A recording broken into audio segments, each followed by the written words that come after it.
তো হাকিমুল উম্মত যে উত্তরটা দিয়েছে, আপনার চেহারা দেখে আমি বুঝতে পারবো যে আপনারা ওনার উত্তরটা বুঝছেন কি বুঝেননি। আপনার চেহারার দিকে তাকালে আমি এটা বুঝতে পারবো।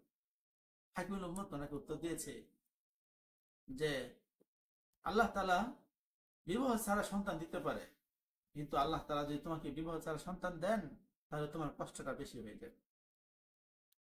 এই যে আপনার চেহারা দেখে বুঝা যায় যে আপনারা বুঝেননি।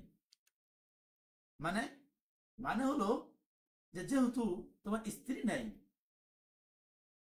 তো সন্তান পৃথিবীতে আসবে, তো তোমার পেটে তোমার পেটের মধ্যে আসবে, সুতরাং তোমাকে পেটে ধারণ করতে হবে, তোমাকে প্রসব করতে হবে, সুতরাং তোমার কষ্টটা বেশি হবে।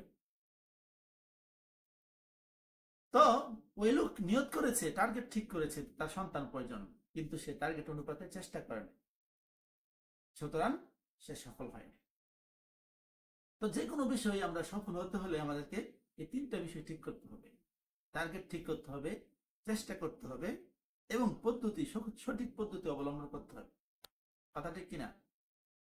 তো এই বিষয়টাকে আল্লাহ রাব্বুল আলামিন পবিত্র কোরআনের সূরা ইসরা এর 9 নম্বর আয়াতে এইভাবে বলেছেন, ওয়ামান আরাদাল আখিরাহ ফাসআ লাহা সা'য়াহা ওয়া হুয়া মুমিন ফাউলাইকা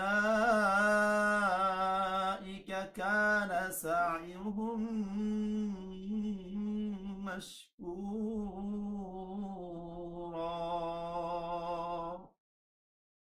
আল্লাহ রাব্বুল আলামিন বলেন, যে ব্যক্তি আখিরাতকে টার্গেট বানালো এবং যথোপযুক্ত চেষ্টা করলো, তাহলে আল্লাহ রাব্বুল আলামিন তার চেষ্টার যথোপযুক্ত প্রতিদান দিবেন।